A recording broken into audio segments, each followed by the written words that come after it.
think you know the story of 300 brave men who stood against a massive empire to save Greece.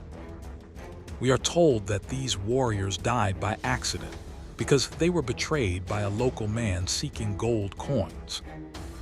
But history is often written by the winners to hide a much darker and more calculated truth about this battle. The sacrifice of the Spartans was not a tragic mistake, but a cold and very deliberate piece of political theater. King Leonidas knew exactly what would happen when he led his small personal guard into the narrow pass of Thermopylae. He did not expect to win a victory against the Persian king, who brought 1,000,000 soldiers to the shore. The king of Sparta was a veteran who understood that his life was a currency to be spent for glory. He led his men into the lion's mouth because he had a secret plan that went far beyond mere survival. The world believes they were heroes who were lost, but they were actually pawns in a very deadly game. To understand why they had to die, we must look at the real numbers that the legends usually always forget.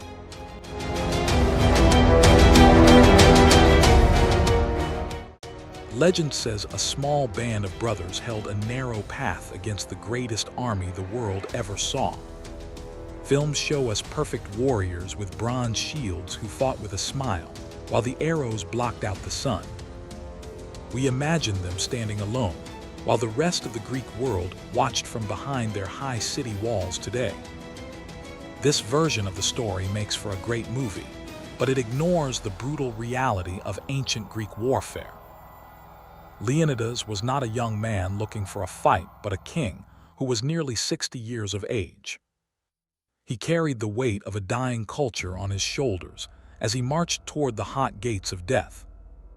The Spartans were famous for their silence, but their silence was often used to hide their most complex military secrets.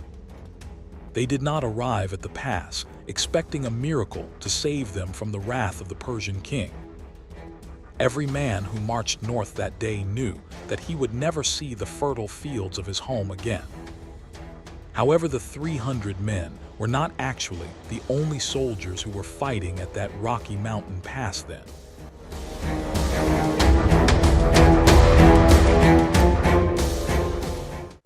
Books often skip the fact that 7,000 other Greek soldiers were also standing beside the famous 300.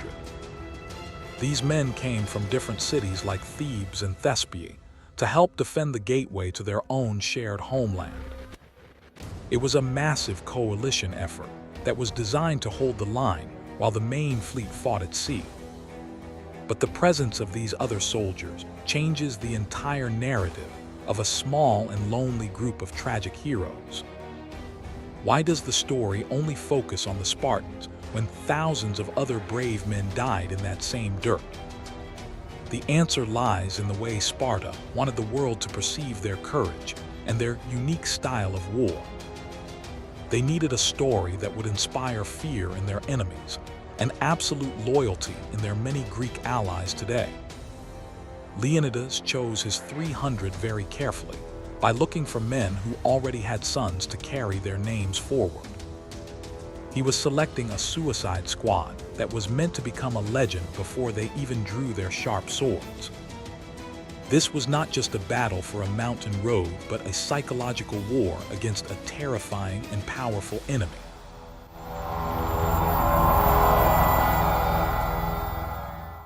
King Xerxes was not a monster, but a smart ruler who wanted to expand his empire across the entire world. He brought a diverse army of many nations that stretched for miles and drank the local rivers dry every day. The Persians used psychological tactics and massive numbers to crush the will of any city that stood in their way. Xerxes expected the Greeks to run away when they saw the size of his golden tents and his heavy cavalry. He sent messengers to demand their weapons, but the Spartans gave a short reply that still echoes through history today. "Come and take them," was the famous challenge that signaled the start of a fight that could not be avoided. But the Persian king did not realize he was walking into a place that was perfectly built for a slaughter. The narrow pass meant his numbers meant nothing because only a few men could fight at any single moment there. It was a trap that was designed to bleed the Persian army and slow them down for several crucial days. But the trap was not only for the Persians because Leonidas had a second and more secret goal in mind.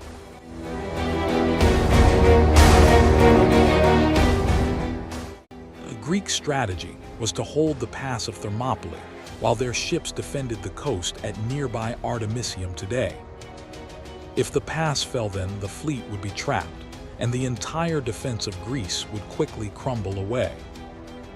Leonidas knew that he was the anchor for the entire Greek resistance against the massive power of the rising east. He placed his hoplites in a phalanx formation that created an unbreakable wall of bronze and very sharp iron spears. For 2 days, the Persians threw their best soldiers against this wall, but they could not find a single opening. Even the immortals, who were the elite guard of Xerxes, failed to break the disciplined line of the Spartan warriors. The ground was covered in blood, and the air was filled with the screams of dying men and broken wood. It seemed as though the small Greek force might actually achieve the impossible and hold back the Persian dark flood. But Leonidas was a realist who knew that his position was temporary and that a turning point was coming soon. He was waiting for the moment when his sacrifice would become more valuable than his life on the bloody battlefield.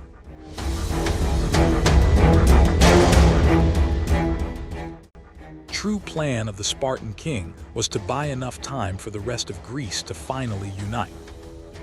The Greek cities were often fighting each other, and they were slow to realize the danger of the Persian invasion.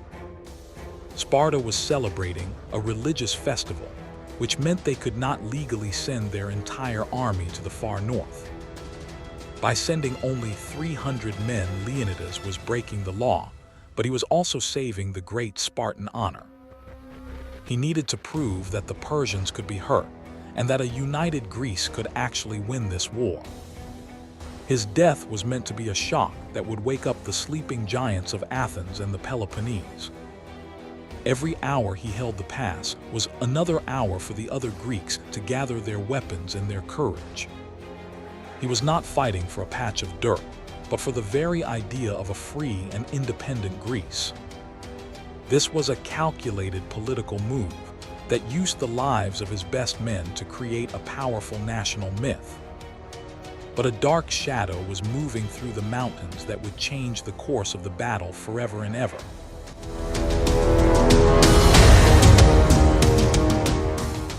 To understand this choice, we must look at the brutal society that created these men from the time of birth.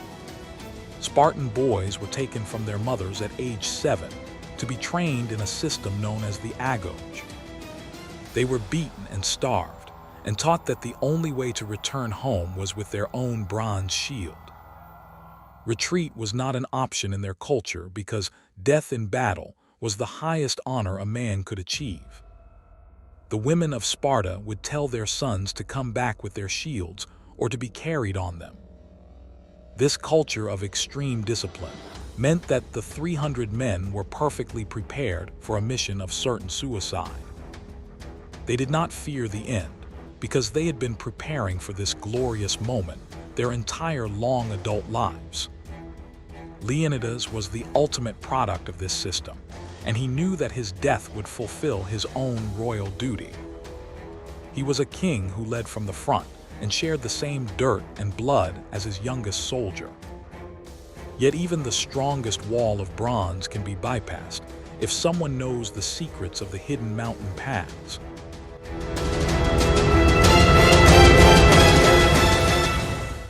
Local man named Ephialtes showed the Persians a secret path that led behind the Greek lines through the mountains. He hoped for a rich reward from Xerxes, but his name would become synonymous with betrayal for all of history. Under the cover of night, the Persian troops climbed the steep slopes to surround the unsuspecting Greek warriors far below. When the sun rose on the third day, Leonidas realized that his position at the pass was finally completely lost.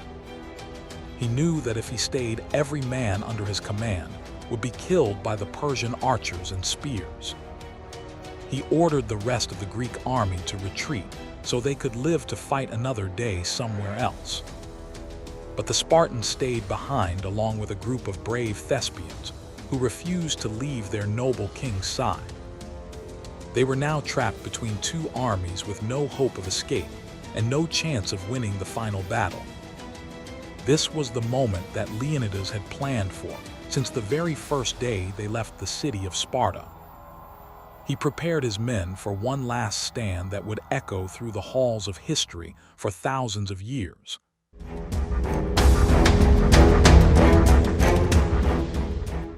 Did Leonidas stay when he could have retreated with the rest of the army to save his own life? An oracle had predicted that either Sparta would be destroyed or a Spartan king would have to be bravely sacrificed. Leonidas chose to fulfill the prophecy because he believed that his blood would protect the long future of his city.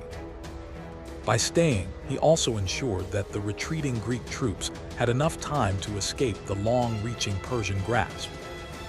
It was an act of tactical genius that turned a military defeat into a moral victory for the Greek people. The final fight was a desperate struggle in the mud where the Spartans fought with their teeth and their hands. Leonidas fell early in the battle, and his men fought like demons to protect the body of their fallen king. They were eventually overwhelmed by a storm of arrows that rained down from the sky like a dark winter cloud. Every single Spartan died that day, but they died exactly how they had lived, with their faces to the enemy. Their physical bodies were broken, but their legend was just beginning to grow across the entire ancient world of Greece.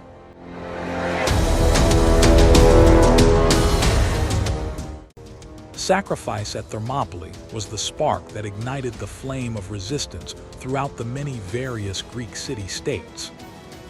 1 year later, a massive Greek army defeated the Persians at Plataea and ended the grave threat of invasion forever.